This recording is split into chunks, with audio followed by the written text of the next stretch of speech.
mwasi oyo toza komona azali mwasi oyo Diego Kao, animateur ya Adolphe, ensuite ya Weranson. Donc azalaki na ye tina dernière minute jour oyo Diego Kao akufi, la dame oyo toza komona abandaki kosapprete mpona kokende kotikela ye biloko na église. Alors eloko moko azoloba ça vaut la peine ya koanalyser. Alobi nini?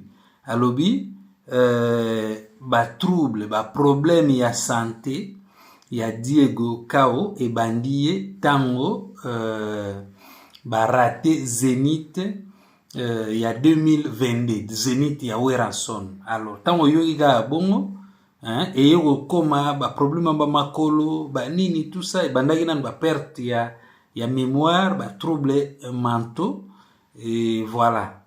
Alors tango yoki bongo ba question za ebele, question moko direct ezali est-ce que akoma déjà poto? OK? Bon, ça je ne sais pas. Trouver bayango à travers ba commentaire, kokoma poto na ndenge ya Weranson et tout consort. Est-ce que Weranson a memaye déjà na poto? Akoti wenge maison mère na 2007. De 2007 jusque 2022.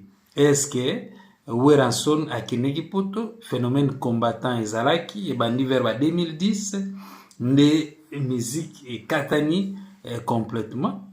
Ça a pris vraiment presque 15 ans.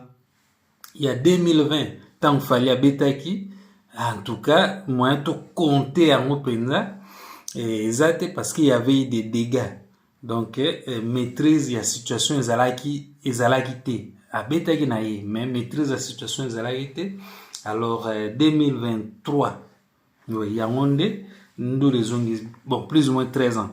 OK, voilà. Alors ma question est ebele. OK, bon, est-ce que azalaki une intention ya kokima terewana moyen ya traîner là-dessus exact pour akeneki te et puis bon akimaki te. OK, sikoyo est-ce que ezali juste que à parvenir ko digérer en moté souci et latier souci et contrôler tito comme la situation au tokomi et là parmi ba possibilité, c'est-à-dire bon donc stress ti nanengepe et go se transformer et comme makolo vimba et komi na niveau oyo tokomi awa. OK, est-ce que azwaki aide et à plusieurs reprises ya Weranson azwi aide ya Seleo eza ba blague te ezali témoignage oyo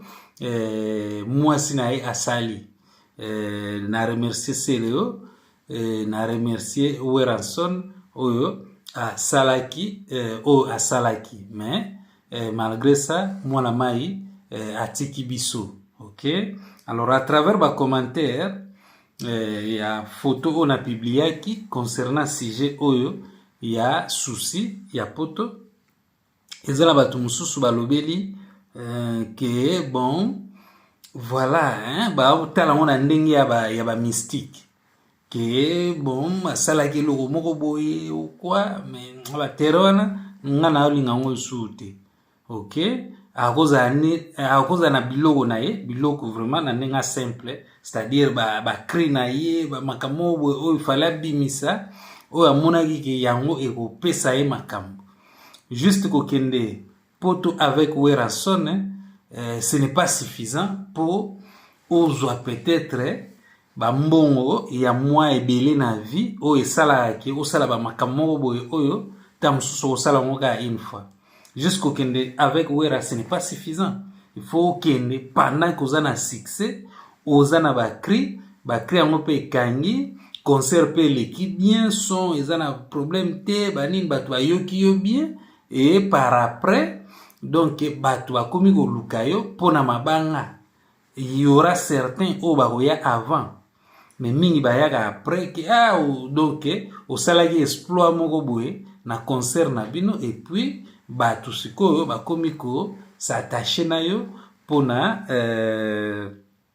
comment dirais-je pona visibilité ya ba activité na bango et cause juste na nenga normal bon en 2022 azana ba cri na ye ya depuis 2007 do azalaki na ba cri na ye ebele oyo akokaki ko bwaka et peut-être lingaki epesa ye makambo ok côté kokima naza ko explorer aspect wana te.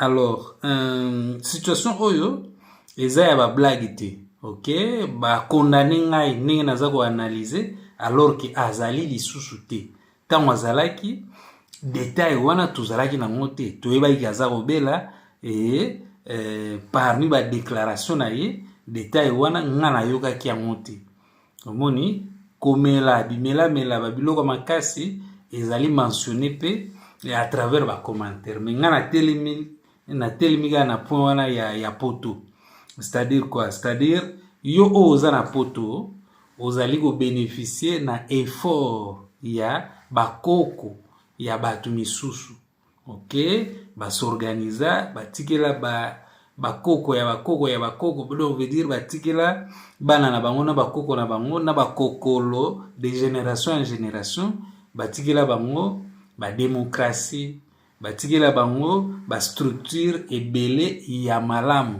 ya mabe pe ezali batikela bango ba structure ebele ya malamu oyo bato misusu pe bakoma ko profiter nango ozo profiter na effort ya bakoko ya baninga ok alors soki tamso botama na poto okomona ba effort wana te oyo ba parents basalaki po base retrouver koto oyo ezali pe na misusu tamsusu akenda poto na nzela makolo et bon akidi ba pe akomi kosala neti abosani pourquoi à se déplacer omoni donc na olobela mutu nyonso oyo bon en force ya koomela na poto okomi komona ngo neti normal kaka oui c'est eza nango normal kaka mais il fallait ezala normal kaka ntango oza nanu na Congo donc ekozala normal kaka te c'est-à-dire faut koluka ko éviter ba problème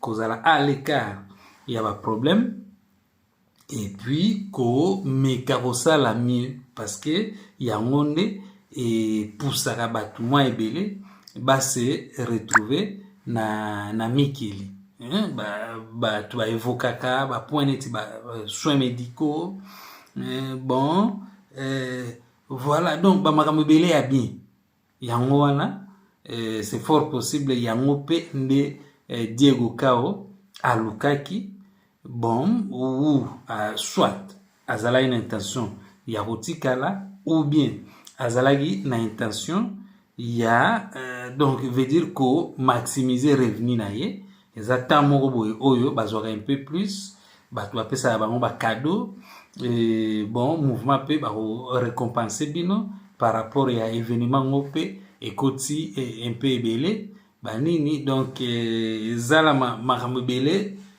bapoint ebele oyo ekomisaka baconcert ya poto spécial mwana mai na biso Diego Kao lelo atiki biso alors yo oza kotala ngai soko oza na poto yeba ke eza na bakoko moko boye basala ba effort po makambo ezala bongo oza ko bénéficier nango mais okozala trop kidi bate omoni ezala botama na poto ezala okenda alors que âge comme déjà avancé okozala trop kidi bate faut koyeba ba avantage oyo okomi nango et koluka osala plus de manière que ba effort wana oza kosala bato misusu pe bato mpe bakozala poto ba bénéficier nango omoni donc c'est parce ba o baza capable bien sûr na alobela bato nyonso te. Voilà, je m'arrête ici et ça sujet moko il fallait quand même ko traîner moi moké là dessus. Voilà.